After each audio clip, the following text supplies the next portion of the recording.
Hello, everyone, and welcome to the show. I am here today with one of the top entrepreneurs in the world, but you maybe have never heard of him.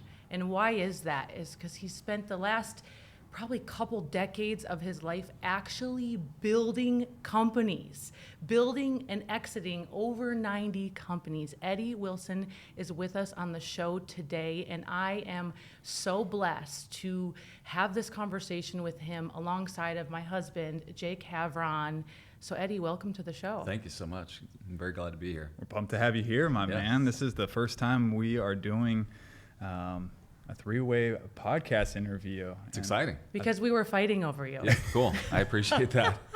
That's the real story. That's awesome. Yeah. We were like, we could either do back-to-back interviews and then probably there'd be some stuff that would be brought up twice, Sure. or we do it with all three of us and we could just go deeper. I like it. Let's do it. Let's rock. And, you know, and one of the first things, we got so many different areas to go, but you've exited over 90 companies.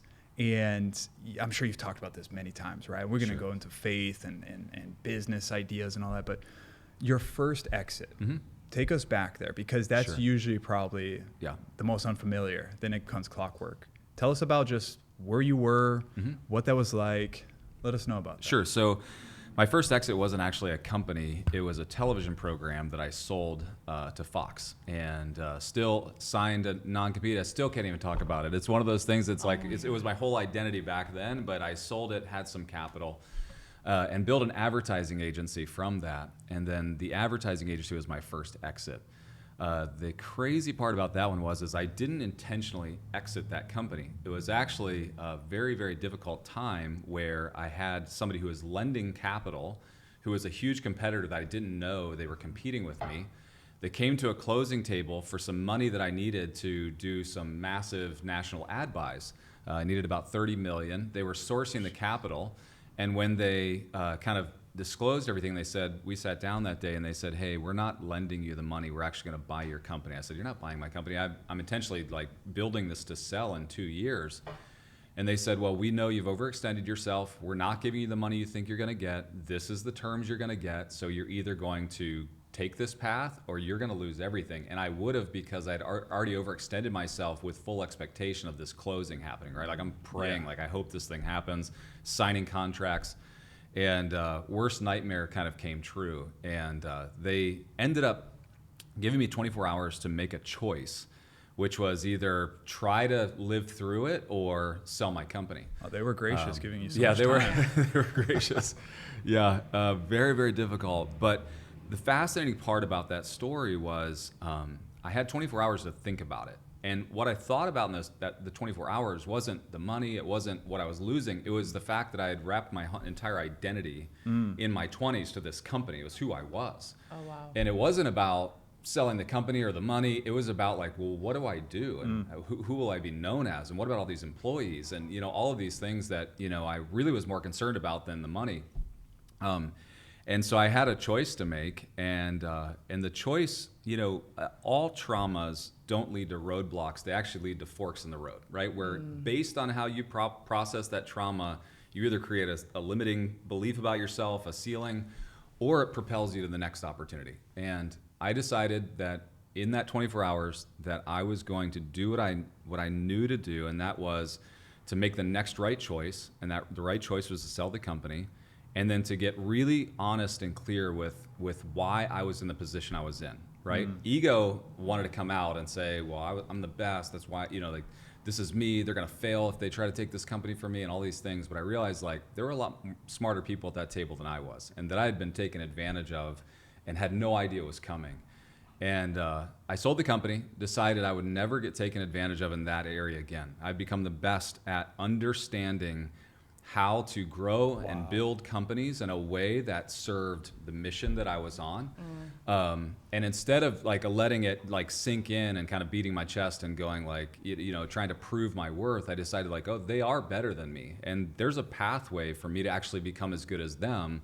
So instead of focusing on the loss, I focused on, the opportunity. And really in that 24-hour period, that was the decision I made. So I'm never going to let this happen again, but I'm going to become better every day at this. So you're saying that in one of the most probably struggling of a situation. You have 24 hours. Yeah. You're thinking your entire identity is lost. That actually is part of a big reason why you now have 94 exits because of that one. It's 100% the reason.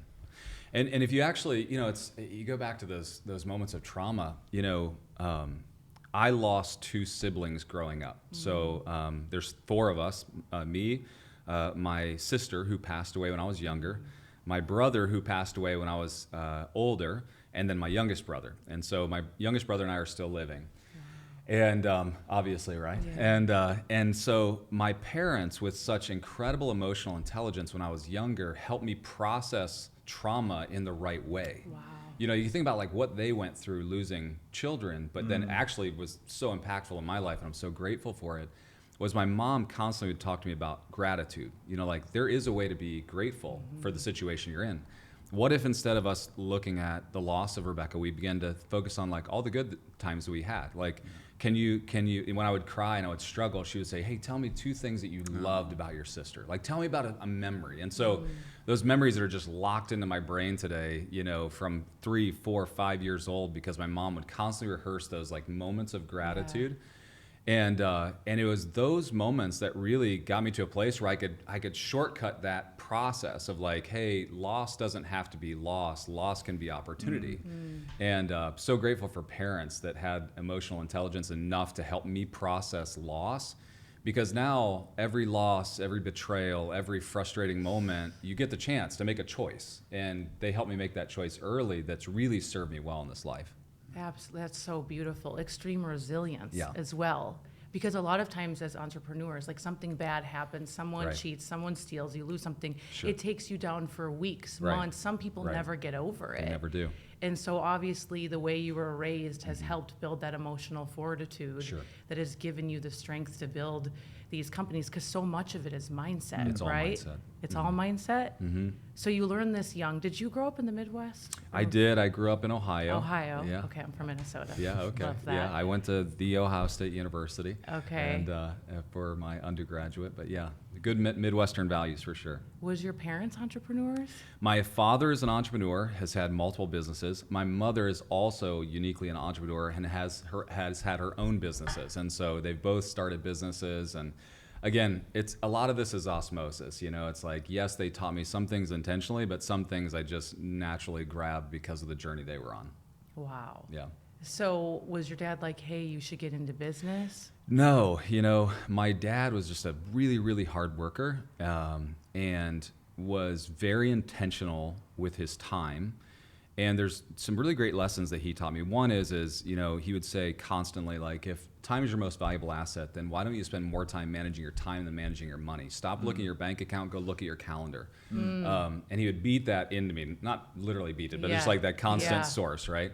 And he would constantly put that into my life by saying things like, the first car I bought, he said, well, how much is it? And I said, it was $1,800. And he said, no, you make $5 an hour, you get 10 hours a week, it's actually this many years of your life. Are you willing to exchange this many years of your life for that car? Reframe. And he always reframed that in my life in everything I did. My poor kids get the same exact treatment, but it's like he did that over and over again. And so when I talk about that, you talk about resilience, or you talk about that ability to kind of bounce back and frame things the right way, it also has this time component to it, because time is everything. And to the degree that I let these things hold me down or hold me back, or I don't process them the right way, it's time lost, And a lot of the reasons why I've sold so many of these companies is because I'm shrinking down time. It's like there's an ability to shrink down time by actually creating exponential value and exiting early. And so everything is tied to those lessons that, I'm so grateful that my parents taught me.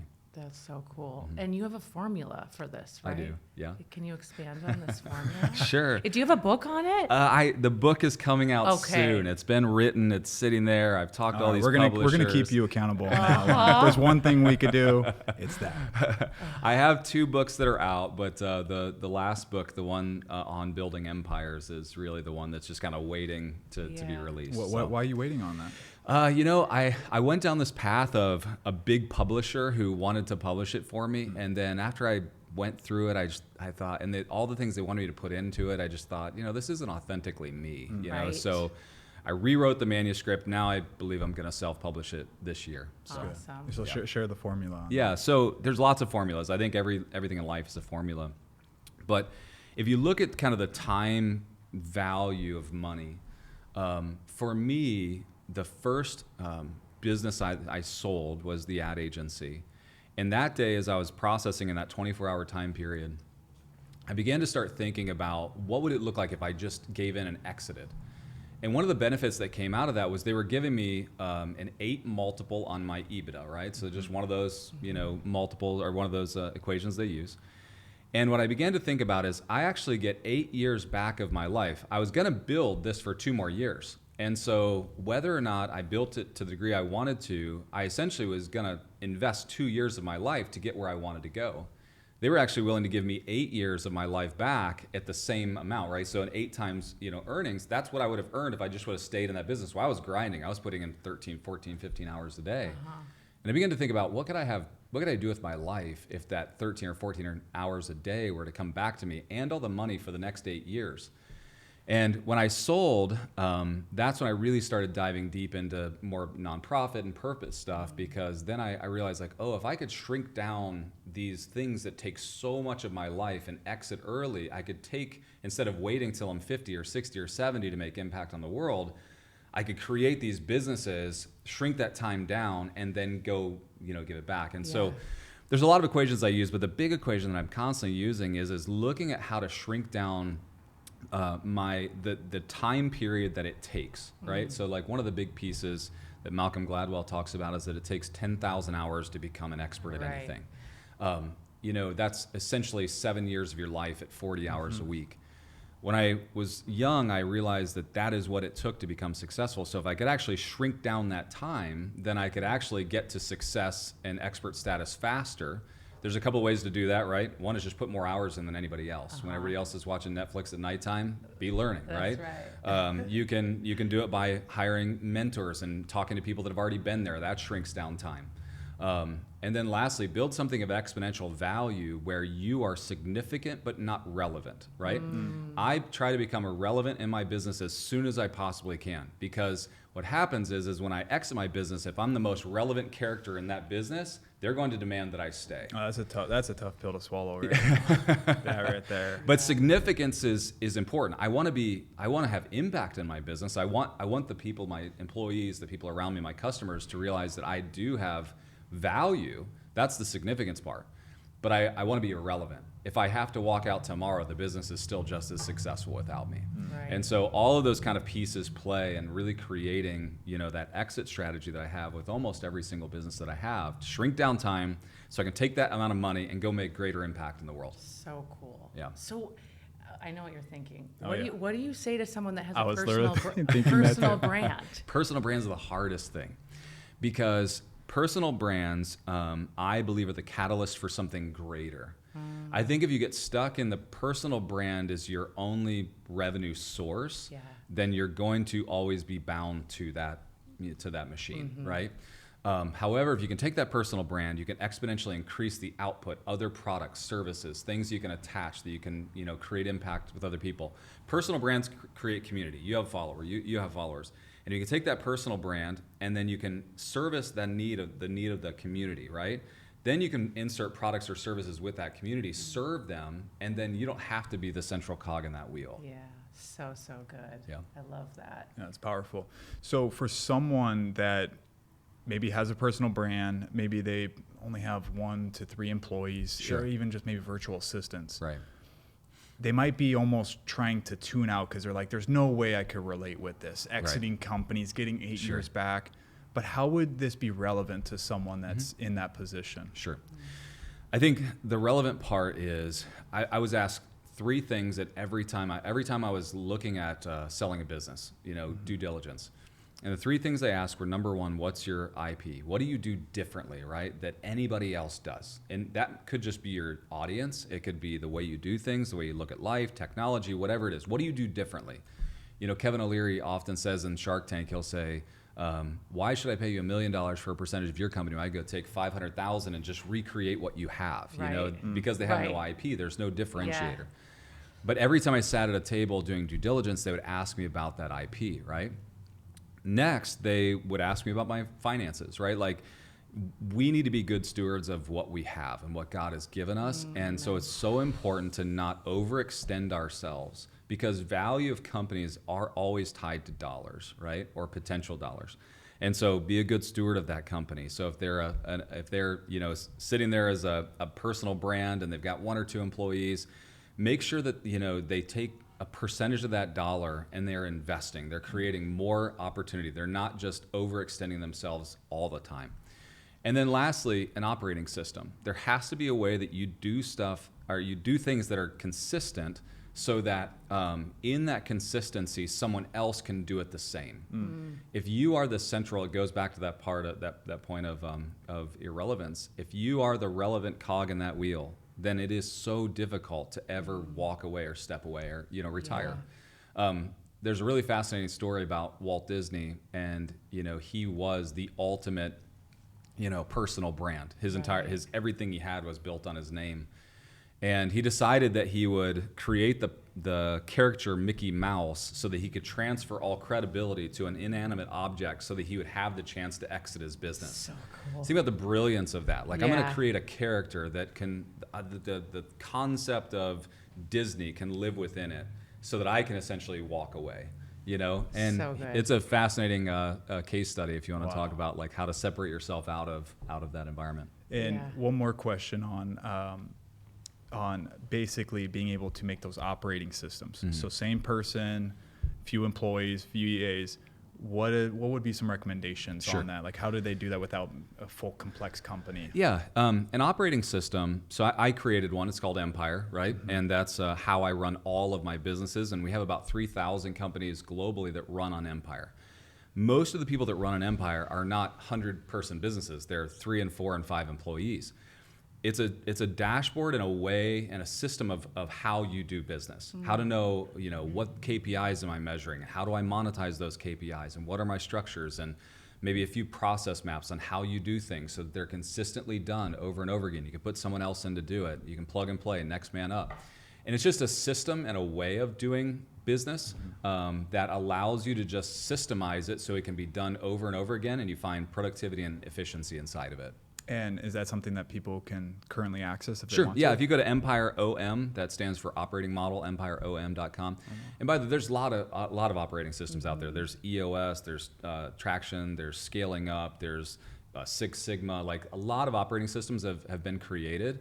I created mine intentionally for every size of business, so it becomes the companion for somebody that maybe has 2 employees but ends up with 10,000 employees. They don't have to switch operating systems every single time they grow. Well, those people aren't on this podcast, Yeah. So you're on this podcast, you're walking the walk. Yeah. Empire OM, that's a great value add. And I'm constantly preaching to people, like, get your house in order, get your business in order. And there's different strengths that we've all been given. Sure. And so many people in my world are like, I'm not good at that kind of stuff. And that kind of stuff overwhelms me. And it's like, well, you're going to build something you might despise eventually if you don't set it up properly. And you will. And there's something about an entrepreneur that they don't intentionally build anything. They build it just because it feels right, or they just take whatever the next action is, and they don't have intentionality with their decision making.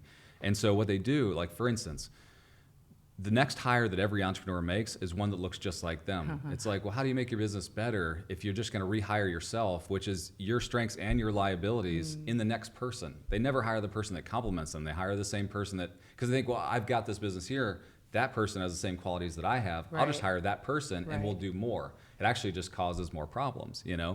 So, like, entrepreneurs just make simple mistakes that are easily corrected. Yeah, and if you get the resource, like you're sharing that you created, it's like that's going to save you so much time. It will. I want to talk to you a little bit about your faith. Sure. I spoke at one of your events, Aspire Tour, which is so incredible. And you were backstage, and you were on stage backstage. And Jake was connecting with you. I connected with you a little bit, and it was interesting because both him and I were like, there's something so different about him. Like, you have this peace and what I like to call, or Tony Dungy likes to call, quiet strength. Sure. And Jake's like, he's a believer. And we both were like so intrigued by that. Yeah. And I'd love to talk to you Sure. about your faith Yeah, and your absolutely. faith journey. I would love to talk about that. Yeah. Yeah. For me, I grew up in a household where my parents were believers, but it very much was their God, their church, their concept of who God was, and it really didn't make sense for me. A lot of what I experienced in the church was opposite of what I saw in the world around me. And a lot of times, you've always heard the phrase that the confused mind says no, it always says no. Yeah. And that's what happened to me in faith. It was like, I was introduced to all these things. Now, my parents were completely consistent, but the way that they lived and walked, it wasn't necessarily how I saw other Christians walk or, the church. And so it just didn't make sense to me. So I just kind of, thought, well, this isn't for me. This is their choice. This is their thing. But after I had a ton of success in business, really had more money than I knew what to do with, and had a lot of accolades, and kind of people trying to push me to this kind of like level of notoriety. I got real with myself and realized like there's this massive hole inside, and I was extremely depressed, really struggling. My wife was the only person in the world that ever knew that. I'd literally cry myself to sleep wondering like, what is life even worth living? Like, this is pointless. Like, you do all these things, but they don't have meaning. They don't give me some internal value. And this is after a few exits. This is after really the first exit, and we my wife would try to talk to me about it, and I just was closed off. I just would struggle by myself and think, I'll figure this out. And I called my dad one day, and I said, hey, I'm just going to be really honest with you. And I said, and this is something I don't want to necessarily talk to you about, but I feel like I don't know who else to talk to. Yeah. And I said, I'm really struggling. Like, I don't even know if I want to live. And he said, Eddie, you're like super successful. You have money and fame. Like, what, you have whatever you want. And I said, houses and cars. And I said, and every one of those mean nothing to me. I said, I literally am thinking two thoughts. Either I don't want to live, or number two, I want to give everything away because nothing means, it doesn't mean anything to me. And I just want to start over again because at least I was happy in the pursuit of these things. Like, I was like happy in this pursuit. Yeah. He said, and you'll get right back to where you are, just faster next time. And I said, you're right. And he said, can I just offer you a suggestion? And he said, and I don't want you to think that I'm pushing you down my path. He said, I believe that hole inside of you is a hole that was put there by our Creator. And he said that can only be filled with a relationship with Him. And he said, I would really, really recommend that you just go take some downtime and just think about that. Like, just decide what you want to do with that concept.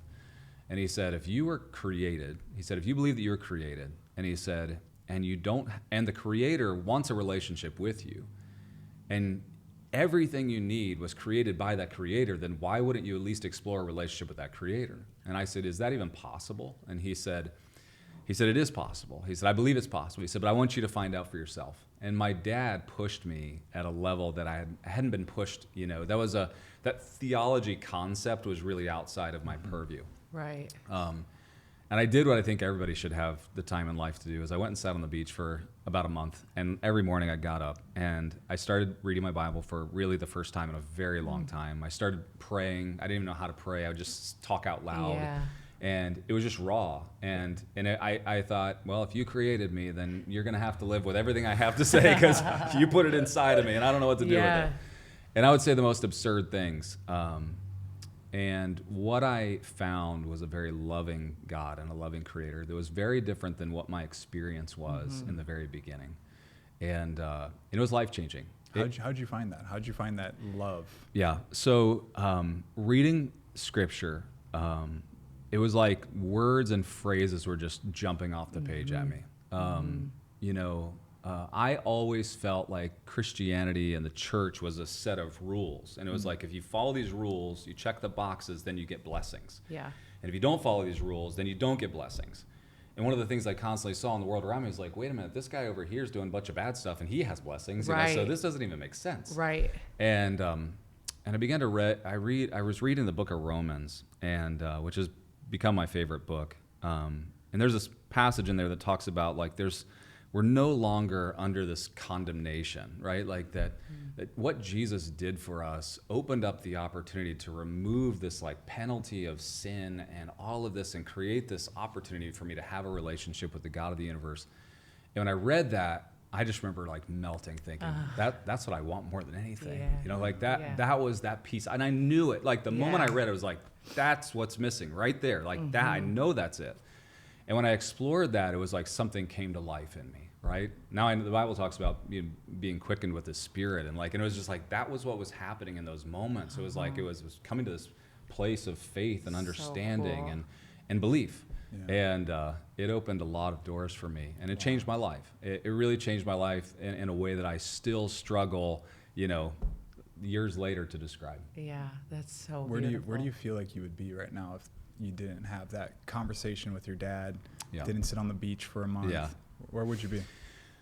I either would be in a very, very unfulfilled state, still searching, still, I get why people go to every vice in the world, because, that's where I was. It was just like, just try the next thing that makes you happy. Try the next thing that makes you happy. And my belief is I probably would be in either dead or, just in a very, very unhappy, unfulfilled, lack of joy state. Do you feel like if you were in that lack of joy state, it actually would be probably more detrimental to those Yeah. around you than if you Yeah. were just not even here? Yeah. I look at my 3 boys, and my oldest son experienced me in a life without God. Wow. And he still struggles with that today because of who I was, right? Like every choice we make has a ripple effect on those around us and those we love, unfortunately, but it has the greatest effect on the ones we love. And my oldest, still struggles in his faith. My middle son has almost grew up in a place where that was always the way we did things. And he probably has the strongest faith. He's 17, and I can't tell you how many times I've walked out in the back and he's sitting out by the pool, doing a Bible study over FaceTime with his girlfriend. Oh, and I'm this like, is so like cool. what? So I always tell my wife, like, who gets that? Like Seriously. a Bible study with his girlfriend over FaceTime. Like, what is going on? Yeah. And then I have a 9-year-old, and obviously he still has a lot of life ahead of him, a lot of choices, but it really does have a massive effect on who we have around us, and there's a ripple to every choice we make. Yeah. One more question on this. For someone listening that is, because if you're listening, you are fully in love with God and Jesus, then this is just confirmation to Yeah. hear from a man like this. Yeah. But for someone that might be stale, stagnant, thinking that it's okay, God, you know of him, Yeah. but maybe you don't believe and worship in him. Yeah. What would you just say to that person to maybe just bring a different perspective, Yeah. mind shift? How would you speak to them right now? I got past the place of trying to convince people that God is real, or that he loves them, or he wants a relationship with them. But I constantly encourage them to do what I did. Go get honest with him. Like, Yeah. just pour your heart out to him. Tell him what you think, what you believe, how you feel. Because if the God of the universe was big enough to create you, he's big enough to deal with all the issues that you have and all the baggage that we have. And he wants to show himself real on your behalf more than anybody else. So no matter how much I want to convince somebody that what I believe is real or how powerful it is, he wants it a whole lot more than I do. And so I have to leave it up to him, So I would really encourage them to continue to search. Yeah. I'm glad that I didn't shut that kind of searching mechanism off in my life. I was open, I was searching, and I found it. Yeah. And it has brought massive joy and peace in my life. So good. beautiful. Yeah. I love that. Yeah. And with that searching, you find the understanding, that peace. And obviously you've done so well Sure. with your life. Has having a relationship with God impacted, do you think, what you've built and even Sure. the contributions and the stuff you're doing with charity now? Yeah, 100%. When we're constantly trying to fill that void in our life, in our heart, we'll fill it with everything, And for me, I go all the way back to that day that I've exited my first company, and I was struggling with that identity piece. My identity today has nothing to do with the businesses I have, the employees I have, the money I have, the exits I've had, or Yeah. the stage or Aspire. Yeah. That's not my identity. My identity is a child of God who was created for a purpose, and living in that has given me what success I've had. That's right. I'm super grateful because when you look at life through that lens, you realize like I'm not a smart guy. I didn't, find some magic recipe. I just walked in like this calling that was on my life, and this is the result of that, right? And so my goal each day isn't to exit another company or create more wealth or even make more impact in the world. My goal is really to live in this space of what I was created to be and be the best version of that. And all of this comes out of it. Yeah, amen. That's so beautiful. And we need more models like Yeah. you that are wildly intelligent and extreme leader, can build things that Sure. speak the way that you speak. And it's not, laying on their jets or cars Yeah. and that whole Right. thing that the world thinks that's going to give them fulfillment. Because at the end of the day, it's just not. Yeah. Those things are great. And I just believe so much when money gets in the right hands of the right people, it will just amplify for the does. right reasons. It's the Yeah. money is the ultimate revealer, right? Yeah. Like money doesn't make people bad. Money just shows what was in their heart in the first place. That's right. Yeah. Do you pray before you do meetings All or the- I do. I'm Yeah. careful in the bigger secular Yeah. business world that Yeah. I live in. I have to be careful and Yeah. cautious in that it's not about me trying to convert everybody around me, but Totally. it's about me living my authentic faith. And so if there's this place Yeah. of just, if I feel like I need to pray, I'll pray. Yeah. If I feel like I feel compelled to talk about God, I'll talk about God. But it doesn't come from a place of me trying to convince somebody against Yeah. their will. It comes from a place of me just being authentically me. That's what I believe too. It's like Yeah. you just model. You're Yeah. who you are, Right. and people catch it. Yeah. And Yeah. they feel the difference. They do. Yeah. And, Well, sorry, go ahead. I want to know what impresses you about someone. Kindness. Yeah. One thing that I've realized, and I still struggle with it all the time, but ego is such such the antithesis of success and what I want to be. It's easy to take a selfie with your jet or your Rolls Royce sitting in front of the jet, right?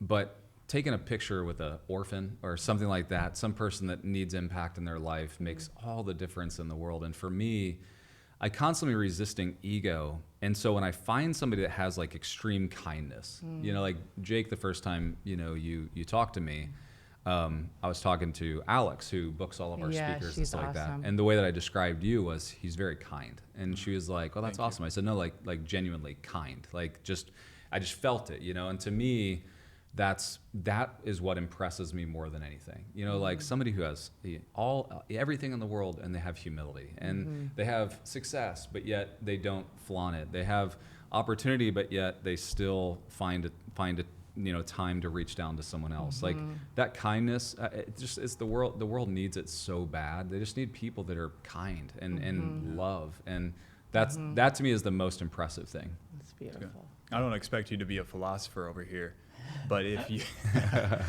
I'll do my were to best. provide guidance on how people can have genuine kindness and not maybe I would say maybe calculated or Try hard.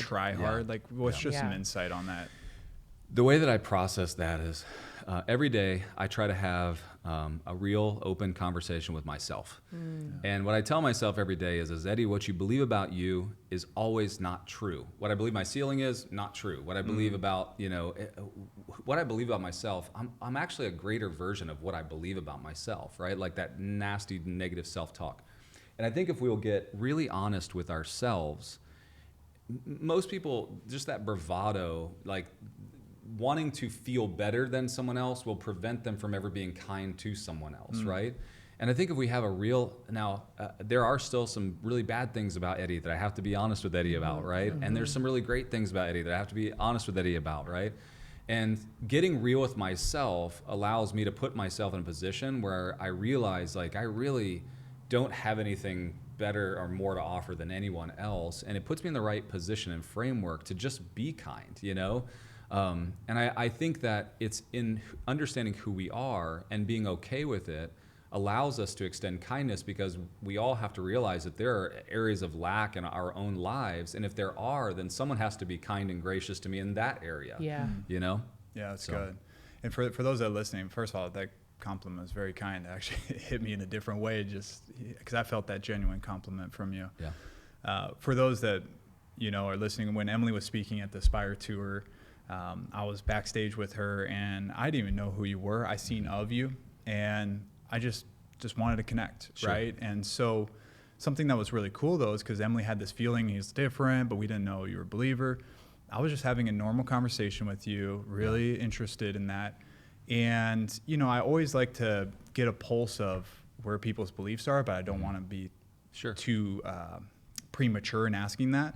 But it was just natural where you brought, I think we were talking about, you asked like what our mission was, and we're like, dude, we want to do like what Tony Robbins is doing, but Yeah.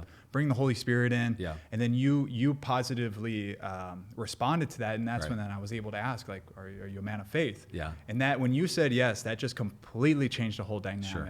Yeah. And I wanted to share that because people are trying to find ways to be genuine in connections and have that, and hopefully that gives some insight. Right. But what came from that, and this is where I want to pivot with you, is you shared about something that I don't think really many people know about, but it is reaching over 2 billion people in the world, and it's your Christian Media International. Yeah. And when you were sharing this with me, I'm over here just like, What? I just met this guy, and I'm just like, what are you doing for God's kingdom? I was like, this is incredible, and I would love for you to, one, just share about that because it's worldwide and it's Sure. amazing.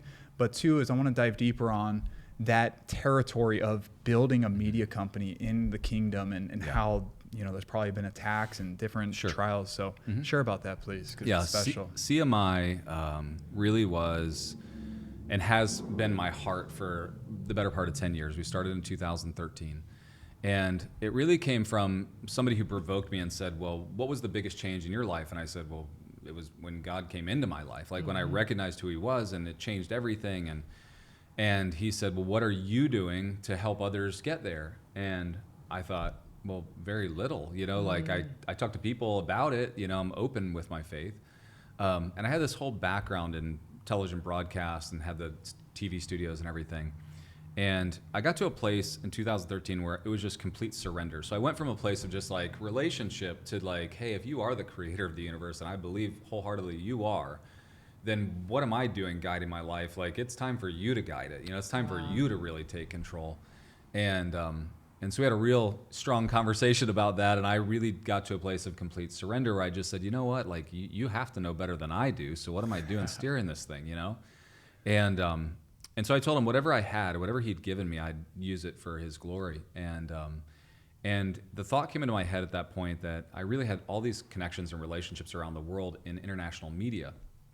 And so I started just messing around with television broadcast, and I got a phone call. We were putting a broadcast out, and I got a phone call. We were just testing in the U.S.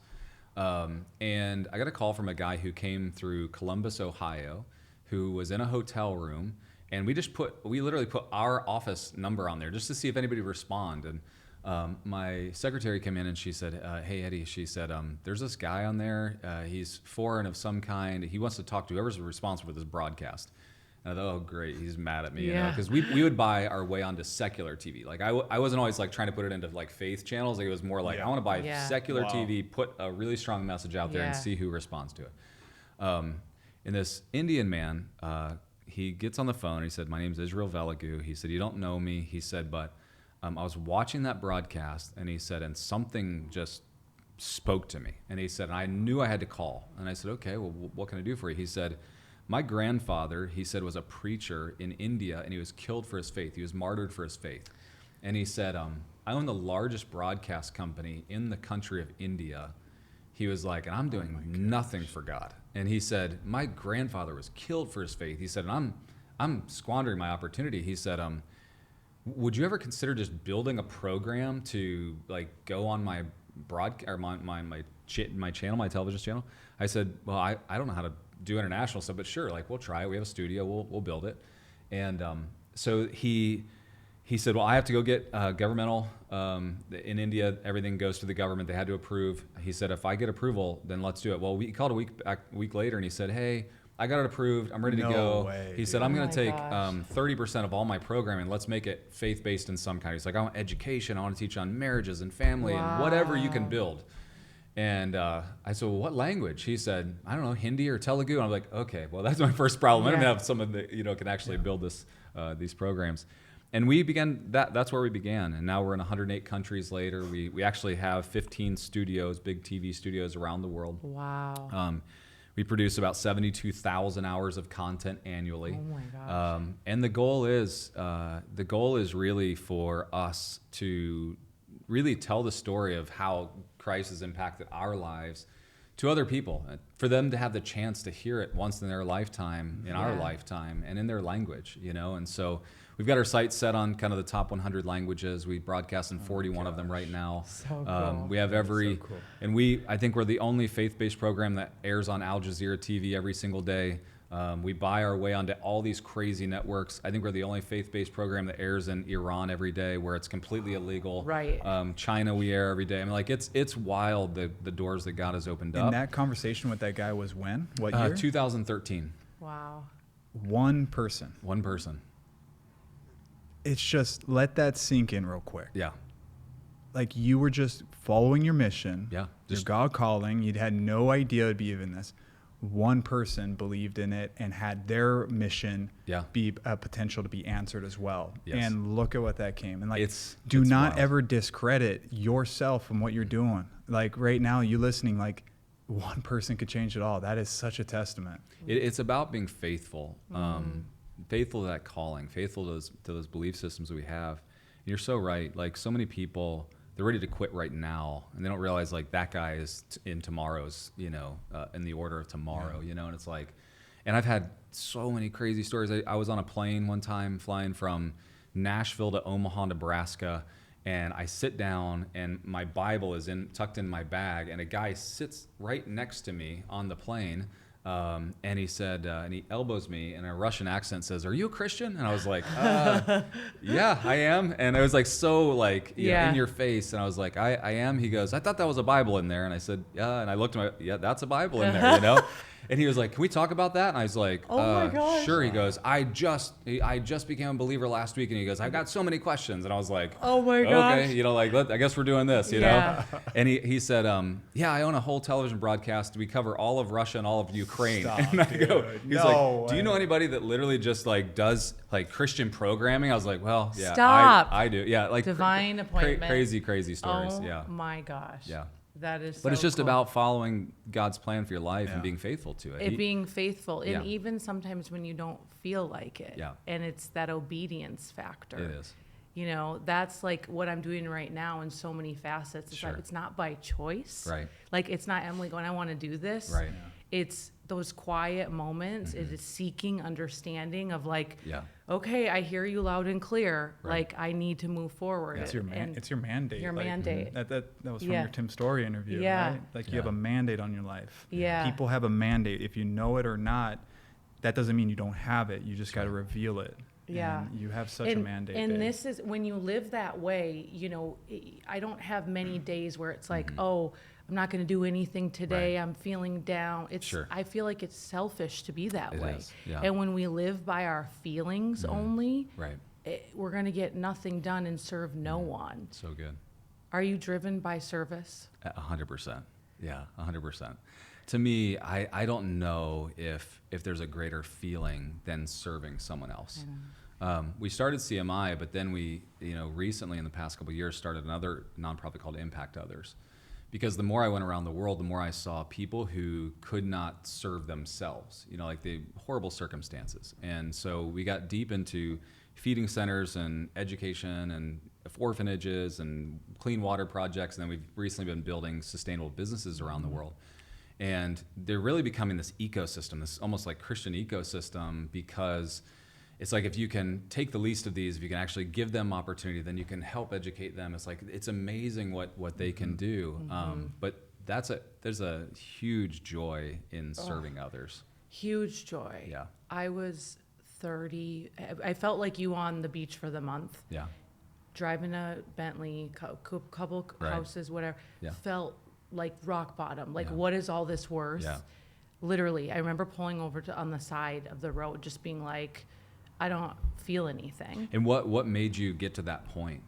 What do you think was the catalyst to that? I was working, and then getting so much praise, feeding my ego, but like it wasn't doing anything. Like I didn't, I was like numbing out my relationship with God. I wasn't, Sure. it was all for ego. And I didn't know who I was. Yeah. And so I had this moment where I'm like, I need like an extreme pivot. So I went to Uganda. Yeah. And slept in like a hut with the thing over, like, you know, I like Yeah. my glam. Sure. And I was like, this is crazy. And the whole time I'm like, what am I doing? I'm on all these plane rides. We're going to build a school there that I'll help fund. And I'm like, what am I doing? I'm thinking, I don't have time for this. Sure. Like every freaking limiting belief came Yeah. into my head. I'm Yeah. like, no, I need to do it. Right. And when I went there with like, you know, just no makeup, no anything, and I was with those little kids. First of all, I wanted to take them home, Yeah. but second of all, like looking into their eyes Yeah. and just seeing like what you can do when you build a proper system. I mean, looking at Maslow's hierarchy and doing, you know, from the healthcare on up. Eddie, that transformed me from the inside out. I was like, we got to hurry up. We need to make more money. We need to stop Right. being selfish. It Right. changed me Yeah. to this point of like, what are we doing? I feel like every person needs to go to a third world country. Every person. Yeah. But then for me, I just locked in and devoted my life to God. And I'm like, you know what? Sure. Like, if it's not driven by faith, I don't want any part of it. And I just died to my old self. Yeah. Love it. And it's just like, It's awesome. yeah. It's incredible though, isn't it? It's so It is. freeing. I think we feed and educate about 4,000 children a day right now. It's been this crazy journey. Wow.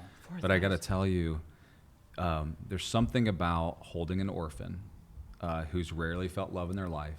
And there's an energy that is absorbed by caring for someone like that, that's never experienced love. Like you've never been hugged by someone like you are an orphan that has never felt love. You've never, you know, like you've never felt more joy than to like serve a child that is rarely served food, you know, like, and I've had those moments. I've had lots of those moments. Every year I take about 4 or 5 trips and I invite business people, and I like inviting big CEOs. And I like taking them into places where I know their life is going to be changed. Wow. There's a place I take them in Colombia next to our studio, and you stay in probably a 5-star hotel, beautiful. I mean, food's amazing. And less than a mile away, there's more girls trafficked out of Venezuela than any other place on the planet. And it's the most despicable, horrible, unbelievable place you've ever seen. And you feel it. You get a half a mile from it, you feel it, and you know it. And when you get there and you see it, and I've watched, you know, these billionaires literally just break down and cry. Just like you don't know what to do with that, you know? Yeah. But no, I love that. It's awesome. Wow. You know, there's a conversation that really isn't too commonly talked about, and it's about when you take new territories in the kingdom, right? With CMI, with Yeah. Impact Others, through all these things you're doing, but maybe just even CMI in specific. Yeah.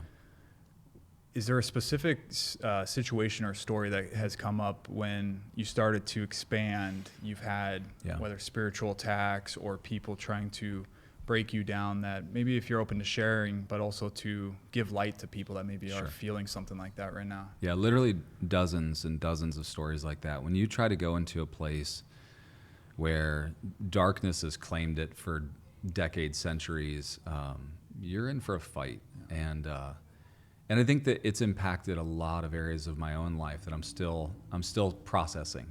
You know, I think it's impacted areas of family and relationship. But one kind of amazing story is the country of Pakistan. Pakistan, we have a studio and we broadcast about an hour outside of where Osama bin Laden was captured. So you think about just like the territory in your mind, right? You've got kind of this like territory that's very much controlled by the strongest factions of terrorist states, right? And what's been fascinating about that is watching. Now we literally had a church that on Christmas had a suicide bomber come in and detonate. There were a lot of people that lost their life, and the pastor, who is actually on our television broadcast. I don't take megachurch pastors and I put them on TV. I take like ones that have a congregation of 50 that are never going to find notoriety, that just are doing it because they love Jesus, and that's how we create these programs. And, listening to him talk, I was talking to him on FaceTime after it all happened, and just listening to the sound of his voice and just the trembling. And I knew he wasn't afraid. He was just hurting, and he was struggling with, is this a choice I made? Did I put a target on our back? And I remember talking to him, and it was a couple days after Christmas after it happened. And I said, no. I said, in the end, you are in one of the darkest places on the planet. Yeah. And I said, there's always a target on your back. And I said, and if you don't think you're in for a fight, and we've talked about this at length.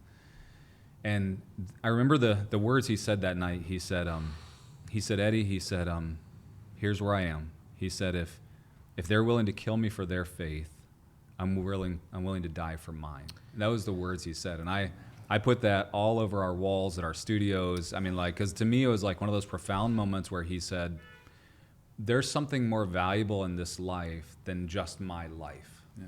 And that is, everybody else's life deserves sacrifice. It's the very picture of Jesus, right. Somebody giving their life so that others can have life. Yeah. And I remember just being so emotional in that moment as he said that. And I said, can I tell people you said that? He said, Eddie, I'm going to go on national TV and say that. Wow. The next Easter, so that was Christmas, Easter comes, and he led a procession. He preached in that church, and he basically taught a message that was that, if they're willing to kill us for their faith, then we should be willing to die for ours. And he had 800 Pakistani believers at dawn on Easter morning, going through the streets. You can see it on our social media pages, singing "Hallelujah, Jesus is Lord, He's risen from the dead." Just singing and praising God through the streets. And it was I just had chills. Still talking about it, I get chills about it. But it's just where there's darkness, light is always going to be. It's going to be challenged. Yeah. And but when that light shines through, the stories are incredible. Oh. Yeah. I mean, and we have thousands of stories. We've planted almost 200 churches in Pakistan. It's just from the broadcast. We have hundreds and thousands of believers coming to Christ. It's amazing. And when God deems it's time for that light to shine through, there's not a force in this world or on the planet or in the universe that could ever stop it. Isn't that what makes the stars stars? Yeah. It's by just outshining the darkness around it. Through That's it. right. Yeah, that's special. Yeah. Have you noticed any just targeting on you that you've had to be protective of, spiritual, Sure. Because and I say this in a way that you're a leader, we're leaders. When we've proclaimed, especially publicly, about what we're doing, the mission, the transformations, we led an event a few months ago, and 1 week before we went to a new church because we moved. We loved the pastor, and he's able to speak to people that aren't believers, which is a very rare trait. I had a calling. I was like, you have to, I didn't have speakers on my event. It was just us two. I was like, you have to speak at the end of our event. It's optional. He was like, absolutely. He spoke at the end of the event. We said it's optional, but we kind of said in a way you want to be here. Yeah, this is going to be something you'll love. Yeah. And he spoke and gave a great message about Moses, which was so powerful. But then he allowed for people to accept Christ or recommit.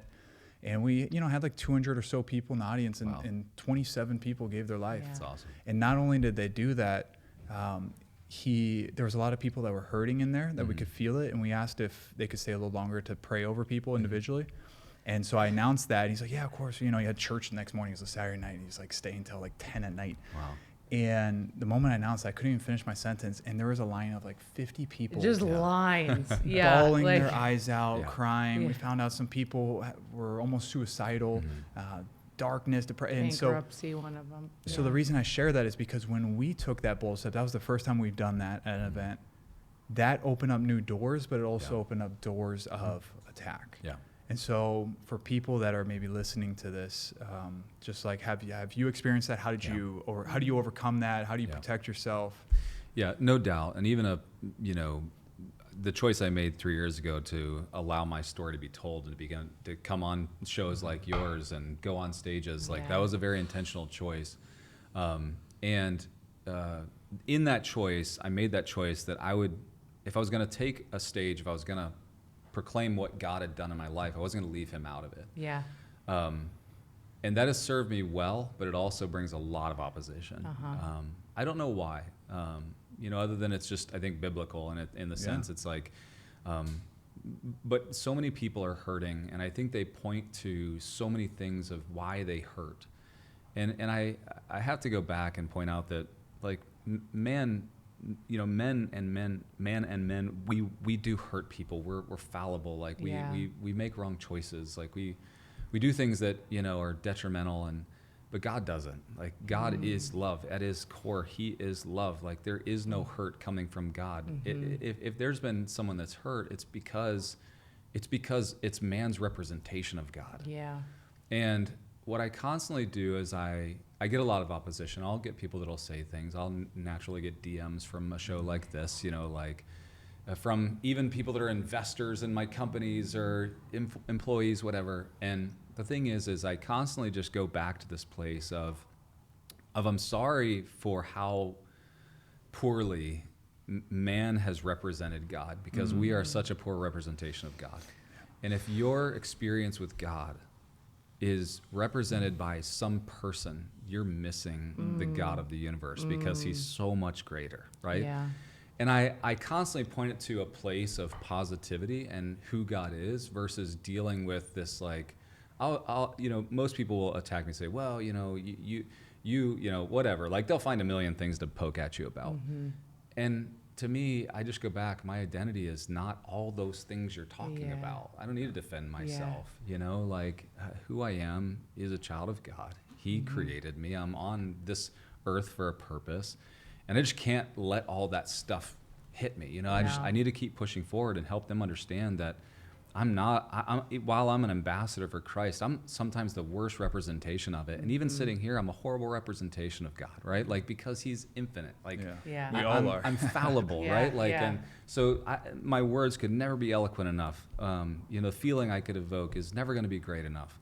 And so I just constantly just go back to this place of, like, if you would experience God, it would change your life, and so I just constantly stay in that vein and avoid, really worrying about all the naysayers and the negativity. So you're saying even when you feel those attacks or people coming at you, you're just letting it not penetrate through you, but just go around you. Keep moving forward. Remind yourself that you're a child of God.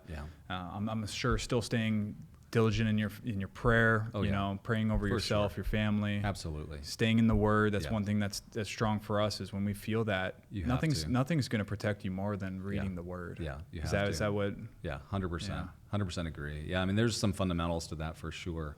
And in the end, God's big enough to protect us all too. And we just have to claim his promises and understand who we are in standing with him, and let him kind of handle it all.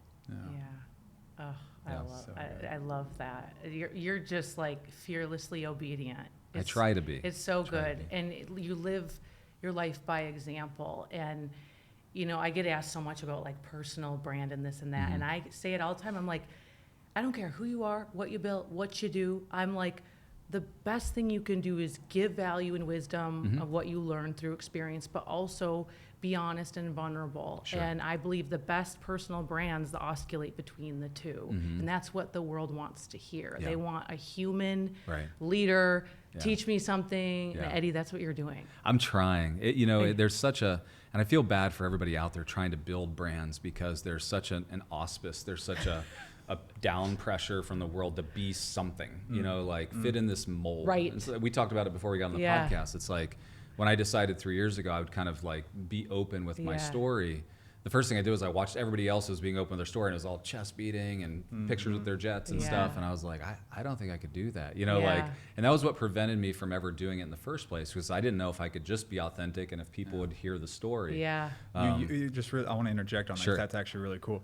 The way you just described about God being like, if you're judging God off of one person and their experience, then you don't really know God is. Right. You were judging personal brands and how, because of those few people. I absolutely was. Wow. The loudest voices, we think we have to replicate.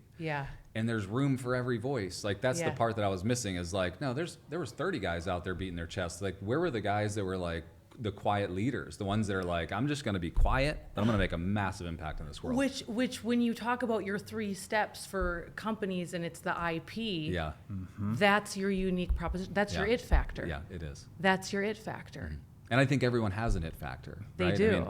And instead of trying to fit in this mold, it's like they just need to find out who they uniquely are and serve that space. Mm-hmm. Yeah. Absolutely. Wow. Yeah. I want to add in one thing just to all this. And I was having a conversation. We were at a Tony Robbins event up in his private guest section, which was so awesome, just world-class people. And there was a very influential person there I got to have a conversation with, and big personal brand, all these things. And had some dilemmas, some struggles, things like that he's going through. And I asked him, I was like, what does it mean to be vulnerable? And this is so key because words are different meanings depending to how you attach your perception around it. I was like, what does it mean to be vulnerable when you're a personal brand? And he mentioned, he was like, you know, I think it means to like reveal this and that. And the word reveal stuck with me real quick. And I was like, interesting. I was like, for you to be vulnerable, you think you have to reveal things like open kimono, like share it all. Sure. I was like, what if being vulnerable is more of just you being authentic and just truly who you are without hesitation? Yeah. And he sat there and he's just like, I haven't thought of it that way. And it was that little shift. And maybe for someone that's listening as well, you don't have to think that when you build a personal brand, you have to be vulnerable by revealing all your bad stuff, airing your dirty laundry. No. Being vulnerable is just being authentic and aligned with who you truly are. Right. And I had to download that I felt like I had to really share that because I feel like that person was not the only one that struggled with this word vulnerable. Yeah. Like, what does that mean to you when you hear that? I think you perfectly described it. And being vulnerable, you know, I often get asked, you know, I believe wholeheartedly in truth is always the answer. No matter how hard it is to deal with the truth, like truth is something that will make us free, right? Like, and I tell my staff, it's one of the big 3 things that I preach at our companies all the time, right? Integrity, honesty, passion. And with truth comes this acceptance of whatever is. Yes. Right? And I think, you know, vulnerability is a synonym for truth. And where truth is, there's power. That's right. And when I can live in who I am without ever disguising it. Now, I don't have to always reveal the bad stuff. I don't have to tell you about every bad decision I ever made. But the reality of it is if I'm just okay with the fact that there is a person who does make some good decisions and some bad decisions, and I am who I am, then it's being willing to just live in truth. And truth is where all freedom is. It's where all power is. Wow. Oh, and it's intoxicating when somebody is actually who they are. There's a resonance to it. There is. You can feel it. Yeah, it's the energy level's here. It is. And you know, it's the awesome thing is I think sometimes when you get attacked, going back to being attacked, if you are who you are and you are just being authentic, you don't feel the need to defend it. You know, I had a guy the other day. He said I was on Dan Fleischman's podcast and. He said, "Oh, really? You exited 93 companies?" And my first, you know, thought is like, "Well, I'll give you all the list of all 93." You know, like, and it's like, wait a minute, like, what does it matter? I've done it. Like, why do I have to prove that over again? You know, it's like, but it's just like, no, truth is truth. Just go do the research, you'll find them. You know, like it's so funny. It's like sometimes, you know, if you're just willing to live in truth, which to me is true vulnerability, you don't have to defend anything. You just are who you are. You know. Solid. It's interesting, you know, not to make this ever political, but it used to be in kind of the political scenes, you had to be something that was like elevated above the public. In recent days, it's funny how even our society is pushing towards like, we don't really care what you've done, just be honest about it. You know? Exactly. And, it's like, and now you're finding like people accept things in politicians that years ago they would have like got you know hammered for, and it's like now they just kind of look at him and go, well, as long as he was honest, or as long as she was honest, right? And the world desires it, and it's that resonance. It's when you feel the authenticity, when you feel truth, it's like, oh, that's real. Like, that's it. Well, they still desire someone to be elevated, but it's just a different type of value now, elevated by significance or making relatability versus truth, right? So there's still that desire to look up towards someone, but we just have our values really misconstrued. So not to go down that rabbit hole, but I want to know, what does someone like you do before the end of the year? Like, do you think about like your whole up and coming Yeah. year? Like, what is Yeah. your process for that? So for me, there's a couple of processes I go through. I do a lot of year-end annual planning for next year. We currently have 17 companies that I own and operate and run inside of the private equity firm. So we do a lot of planning. We do a lot of tax planning. You know, like our business kick off a lot of cash that we have to manage the taxable liabilities and all that type of stuff. My favorite thing I do, though, is at the end of the year, it goes back to that thing that my father taught me, which is time is the most important resource I have.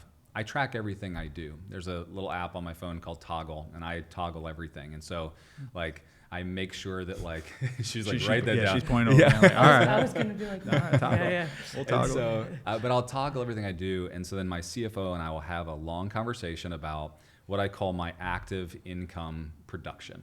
Now I've got a lot of investments in real estate and all kinds of stuff like that. And I don't look at that because that to me funds everything else I do, the nonprofit, everything like that. But my active income, what I actually exchange my time for. And every year we go through an exercise where I look back at my year. And like last year, I know that I averaged 11.4 hours a day. I averaged 6 days a week. I know how many hours I worked. I know like everything. And I go back through, and I've done this for 12 years now. And I look back and I know to the degree, like right now, like every hour of my time is worth active income, what I exchange my time for, $837. And I know that this year, in 2023, always 837. My goal is to get it over 1,000 this year, you know, and now I give most of my money away. So it really doesn't, I'm not trying to get it to like, you know, buy something. But what I want is to always take the time, my most valuable resource, and make sure that I'm exchanging it for the highest value to go make the greatest impact. And so that's my favorite activity we do every year. I'm looking forward to it. I think I'm going to be close to the $1,000 an hour earned for every hour worked. And I put everything into it, whether it's a speaking engagement, if it's, you know, me in meeting time, you know, and I love to work. So too, it's active. It's not your net worth of assets and such. It's what you're currently doing, time per hour type of thing. Yeah. So like for instance, like if I have a bunch of real estate, we have about 4,000 doors, and so like all of that's very passive. I don't run it. I don't manage it. It's just, you know, it's just out there to help fund the nonprofit and stuff like that. So how does someone start on that? Like if they want to do basic? I say, I get that question all the time. And I think that at least blocking out what you believe you spend your time on a weekly basis, and then understanding what active income comes from that, and kind of at least bucketing it. You know, like there are 3 or 4 things. Usually most people don't earn money outside of 3 or 4 things. So look at all the activities that you do that generate some income, and understand what your value is.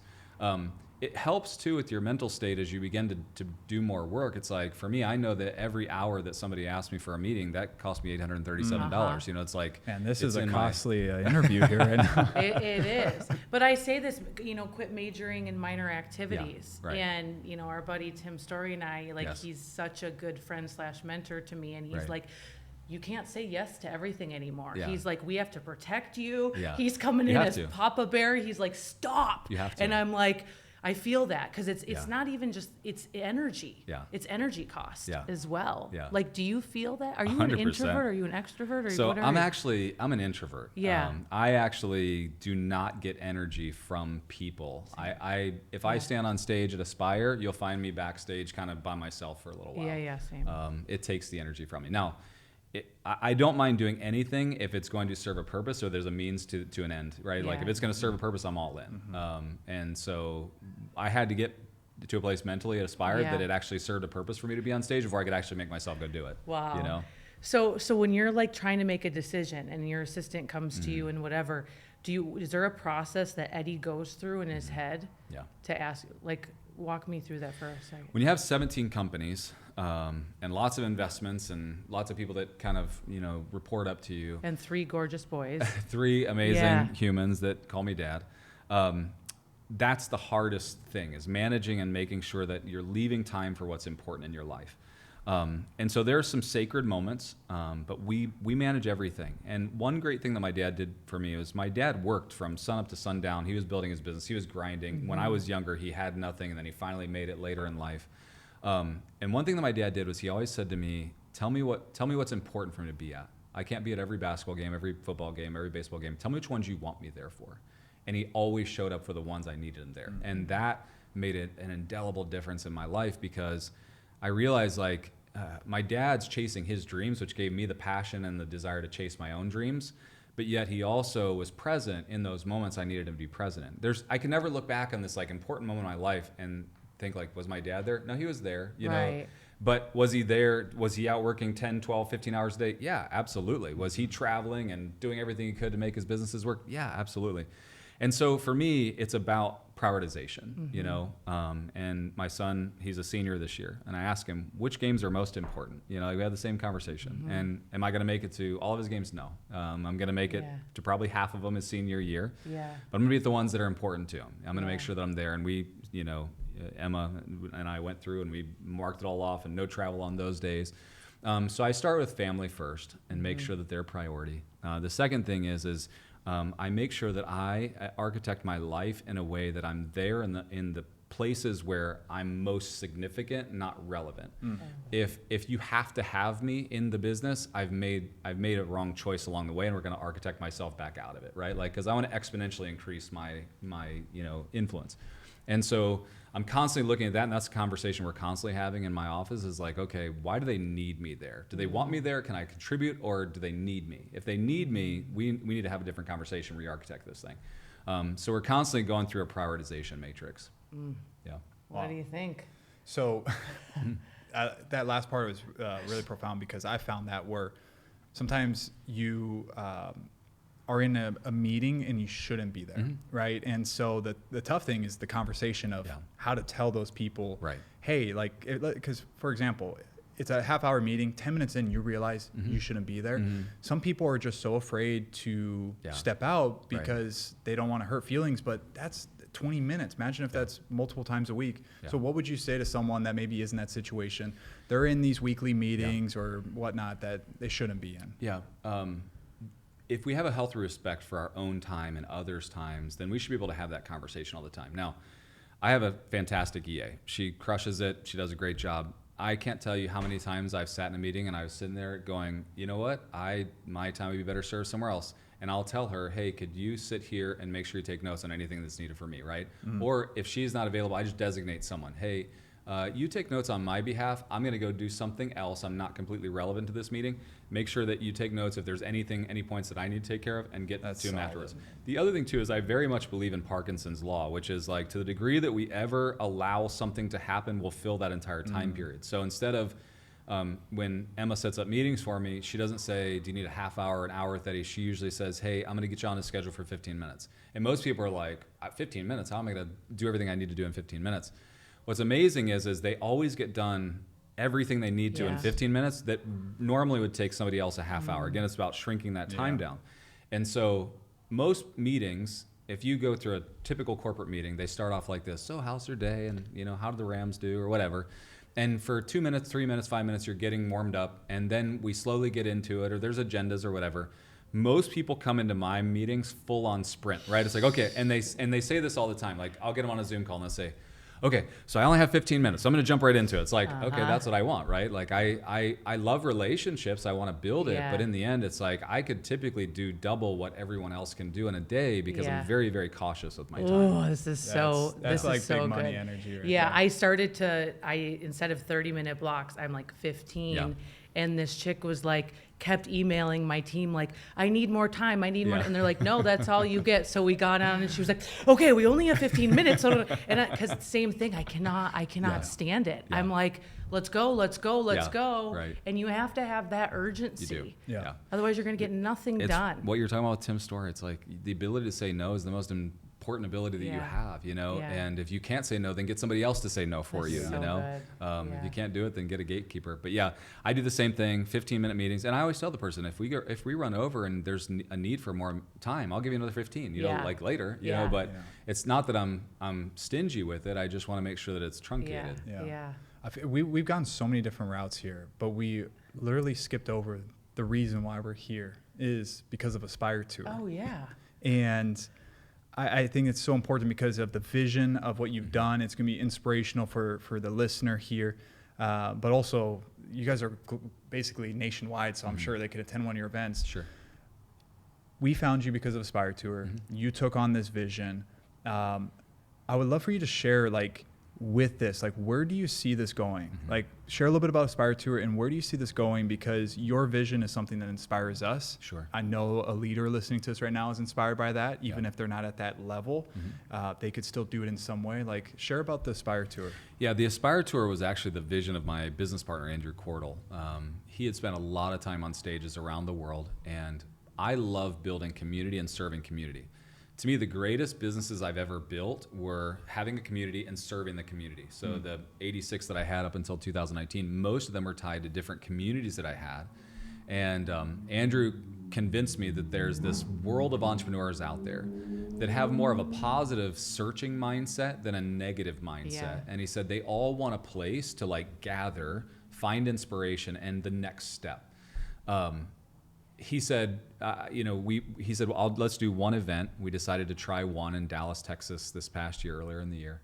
And I said, if it goes well and this group of people wants this kind of context, then I'll continue. And so Andrew and I began to invest and build the Aspire Tour. And it's been a resounding, like, we need this, we want this, we love this. Yeah. The energy of these meetings are incredible. And you're putting together, over 80% of these people are business owners, a lot of small business owners, people that aren't on their last leg or not struggling to make ends meet. These are people that are just wanting to do more, like wanting to create, knowing that they're created for more. Yeah.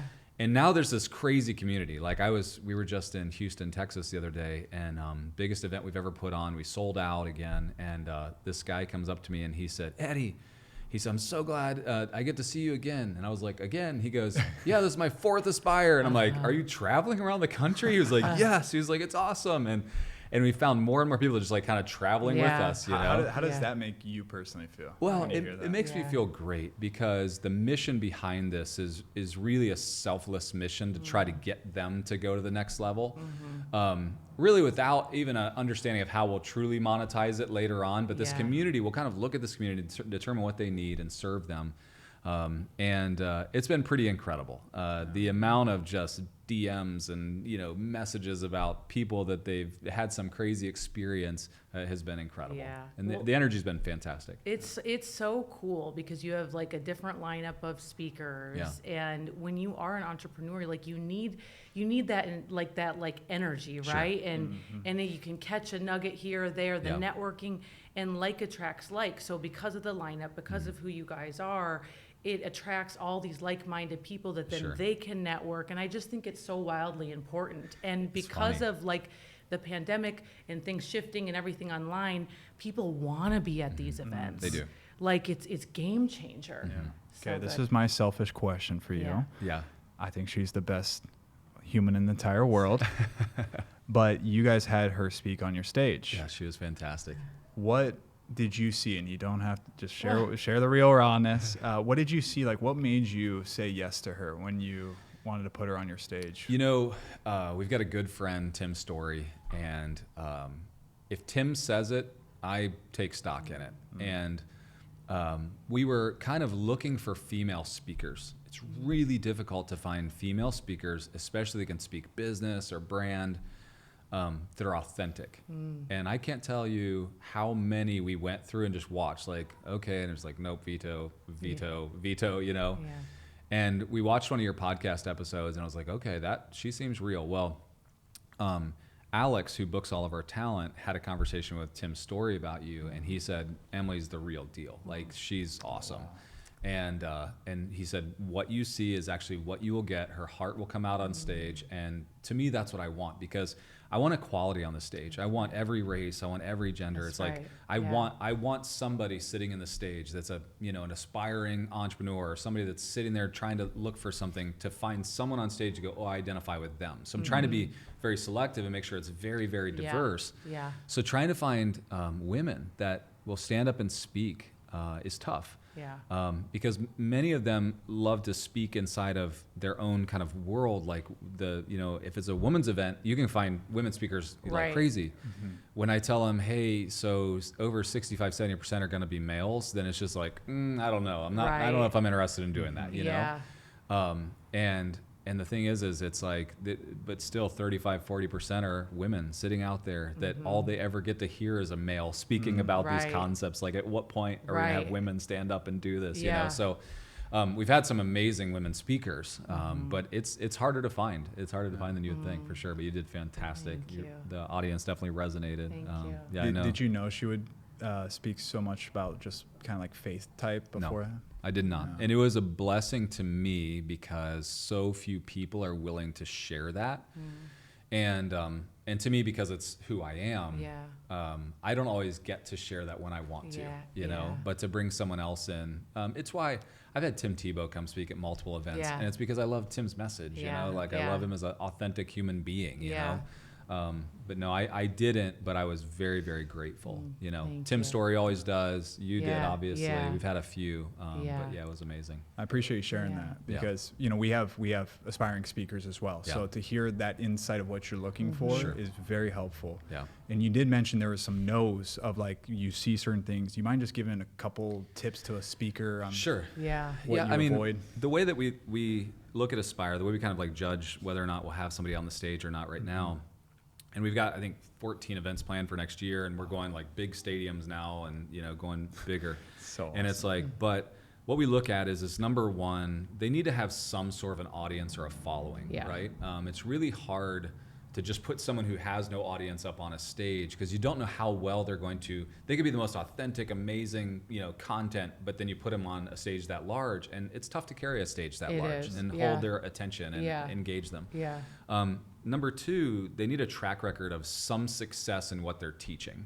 I don't believe in kind of the guru mentality. Don't tell me how to do it. Show me that you did, and then explain to me the steps in which it happened. You know, and so I'm okay with even some people that maybe have a different belief system than I have, or they see the world in a different way. Totally fine. I just want to see some level of success based on what they believe and how they act. You know. I'm tired of the pay for the guru type mentality. Same. And I just want authenticity. Same. So. And moving from that's why I'm so excited for you to step out. Yes. For real, because I'm tired of that too. You. It's like smoke and mirrors, and a lot of smoke and mirrors. So what's on the horizon for Eddie? That's a big question. It is. Because I feel like I'm already doing everything I want to do. You know, I have a lot of business aspirations, but those business aspirations ultimately tie back into impact. I want to get our Impact Others organization up to feeding 10,000 children a day in short order. That's my big, big goal. I want the world to hear about Jesus. That's a huge, huge goal of ours. Everything else I do fits inside of those buckets. So for me, even should I stand on stage or should I come on podcast is tied to, well, does it further that mission? And when it aligns with that, I'm all in, you know, everything from time, money, resources, everything, you know, like I'm all in. And so that's what's next on the horizon is just a continuing path. I don't plan to have my own life architected, you know, as much as I want to, but I know the one who does, and I just want to walk in that plan and fulfill that. It's good. Beautiful. Yeah. I have like one last question. Eddie, 10 years from now, I know you're like 22 or something like that, right? So you're young. Eddie, 10 years from now, gets to come back and talk to Eddie right after this podcast. And he gives something, only one specific nugget, wisdom, insight from that 10 years of this journey. What would be that one thing he would say to you that would really accelerate you or prevent you from going certain ways? I think the biggest thing I would say back to myself would be the same thing I would tell myself 10 years from behind now, right? In my 34-year-old self. And that is ego always creates a ceiling and it prevents true success. Stay selfless and stay kind and everything you want happens. You know, like selfless and kind has been the key to every success I've had. And to me, that's what I want. I think that's what I'll tell myself again. It's what I tell my children, you know, like, I think if I can live there, that is the secret. That's the secret to the success I want. Yeah, that's good. Love it. So. Where can people find you? Eddie Wilson Official is all my social tags. And then I still manage my own social. I still respond to my DMs and try to as much as I can. That's usually where I exist. Awesome. Thank you for being here. Yeah, thank you guys. I want to acknowledge you too, man, for you doing this, Thank to you. be part of this, to share your message, to live boldly. there's not many others really out there like you. You are one of a kind, Thank you. and I honor that. And I Thank you. truly believe your success that you've created to this date, it's only going to get bigger, but also the intersection of what you're doing for the kingdom, it's truly one of a kind. And I think you're going to speak to people in ways that no one else can, because they can see that you've had it all and it wasn't enough. Yeah. And they could also see your heart and realize this guy's the real deal. And I just want to just see you continue to win. So thank you for sharing this message today. Thank you. Appreciate you guys having me on.